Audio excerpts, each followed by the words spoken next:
guys, hey, we're back. Hugo's got himself a beer poured, as you can see. And what are we doing today? Apple cider. Alright, we got 2 gallons of apple cider concentrate. And fermenter is it's sanitizing away over here. So we're going to brew this up. Nice, quick, easy batch. No fuss, no muss, or whatever. So I got 2 gallons of the apple cider, and I'm just going to use a cup of brown sugar. Good stuff, good stuff. Well, Hugo, I'm going to steal Hugo's beer. So cheers, everybody. Homebrew Wednesday, homebrew whatever day it is, whenever I get this video up.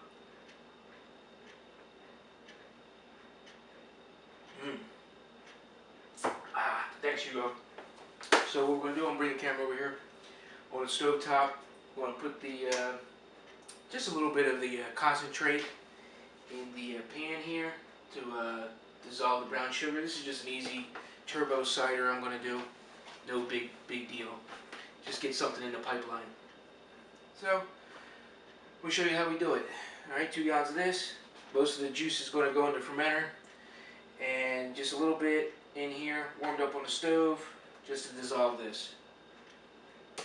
Easy peasy, the way we like it. Alright, so I'll bring you back in a minute. Alright guys, we're back, and getting ready to get on the stove here, so a cup of brown sugar. Put that in there, done with that. Alright, next, we're going to add some of this. Apple juice. Now you can use regular apple juice. I decided to just use apple cider from concentrate this time because it comes in this nice big hefty 1 gallon thing, so I'm going to buy all the little individual bottles. It's nice and easier. Okay, crank this on. And you just want enough heat on here to give this a mix and get this sugar all dissolved. I don't want to make it too hot because then I'll have to cool it. You know, obviously this is all room temperature juice. I didn't put it in the fridge or anything, so I really don't want to have to spend too much time waiting to chill it down. I just want to pitch the yeast and be done with it. And you can use any type of yeast. You know, first time when I did it go with this, I did just regular bread yeast. And if you want a quick hobo hooch, I've done this with cranberry juice, made like a cranberry type wine using just the bread yeast and stuff like that. But it's okay for just a quick little experimentation, little alchemy going on here. But I think, you know, as with everything, better the yeast, the better the product. So, you know, just, you know, from my research and just seeing a lot of other guys online and what they've been doing. Some have used USO5, what I have today, what I'm using is just a regular Cooper's yeast that came with one of my kits. That's what I normally do. I never use the kit yeast that comes with the Cooper's kits. I just save them for this type of stuff. I'm not saying that the kit yeast isn't good. I've used it before, but I find that if I want to do a specific style beer or just want better, because the sachets that they give you in the kits are very, you know, it's only like 7 grams or something like that. And I think with regular USO5 or USO4 or any of those other ones, they're like 11 grams. I mean, it's like almost double. So I think that would a little more yeast helps out.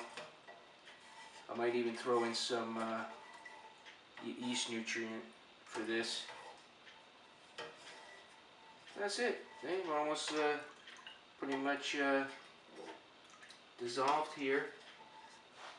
I'm going to cut that down.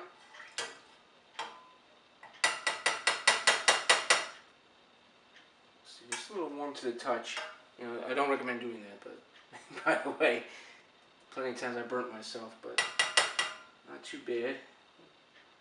Alright, And now we're going to take this off the pot here and pour it in the fermenter, and then we're going to top it up.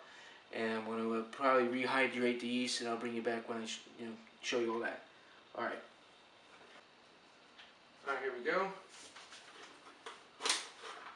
I already put the pot of hot liquid in. I'm just going to add the juice.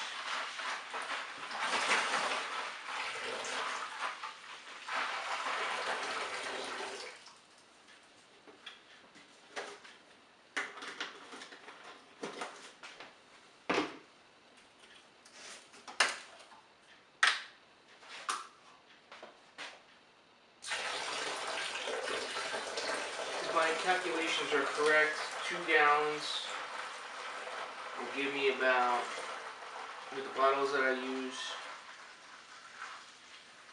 about 17 beers. Now that's if you could pour all 2 gallons in 15-ounce Grolsch bottles.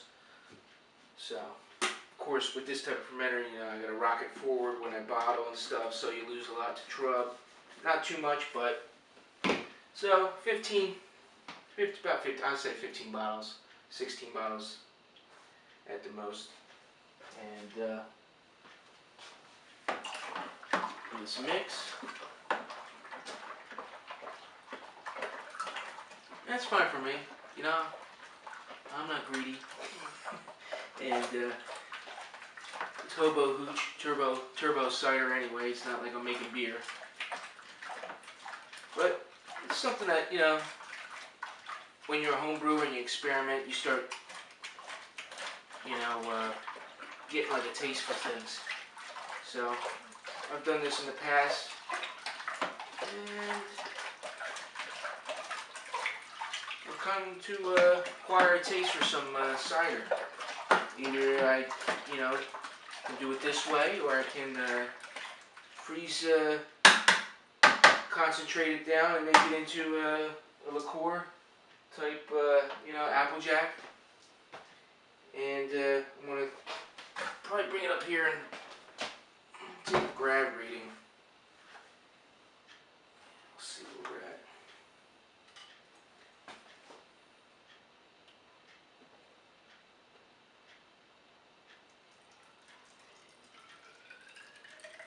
Not always reliable, this, but we'll do it anyway. Not always reliable on my readings. For some reason, I don't know if it's just this, or my little Cooper's thing here, but sometimes it's just, I think sometimes it's off. Because my beers tend to come out, if I put the calculations in Brewer's Friend online with the different, brews that I've done in the past, they always seem like it'll say it'll be, it's a 5.5% beer. Well, I mix up my brew, do my brew day, put it in here, and it winds up being like 1070 or 1065, something like that. But compared to the 1055 or whatever, it's always like 10 points higher or so. And it winds up being, according with my calculations and everything, comes out to be a higher ABV every time. Not once has it been, well, once or twice it's pretty much spot on, maybe just a degree or two difference. Like say it's 1061 on Brewer's Friend, this would say 1063 or 1062 even, just a 1 or 2 points off, which I'll be like, okay, fine. But we're sitting here at 1053, I think. It's hard to tell, it's sticking to the side. I'm going to say 1050, yeah. Oops, she's moving on me. Come on. I'm going to say 1053, it's right on the line, 1053. Alright, so I'll bring you back when we pitch the yeast. So, be right back. Alright guys, we are back again. And here we go. Our proofed yeast.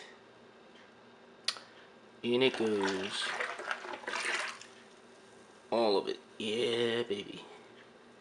So hopefully this yeast is still good. It's been in the fridge for a while. And it's from one of the kits, so, but all nice and clean as you can see. So I'm hoping that the yeast is active. I mean, it looks pretty good in that jar, so well, we'll see what happens. It's an experimentation as always, and I do have another sachet of Cooper's yeast a case in the next 24 to 48 hours. I don't see any fermentation going on, any bubbling or activity. Then I'll just throw that in there. And that's that. Alright guys, hope you enjoyed the video. Hope you learned something from this little experiment in turbo cider, homebrew, apple beer, whatever it's going to be. It's a really good drink. Nothing to write home about, but it's something quick and easy. It's good to, if you've never done homebrew before and you want to experiment, you just simply just go out there and get some apple juice and ferment it out. Experiment with that. Oh, by the way, the reason why I have a little glass of bourbon here, because while I was over there mixing and putting the yeast in, Hugo decided to polish off the stout I was working on. Thanks, Hugo. Cheers. So, subscribe, like, hey, enjoy it, because we enjoy doing it. So, we'll come back in a couple weeks, do a review on it, see how it came out. I'll let you guys know. So, 17, homebrew up, and hope everybody, you keep your mugs full and enjoy life. As me and Hugo always say, let's set sail. Cheers.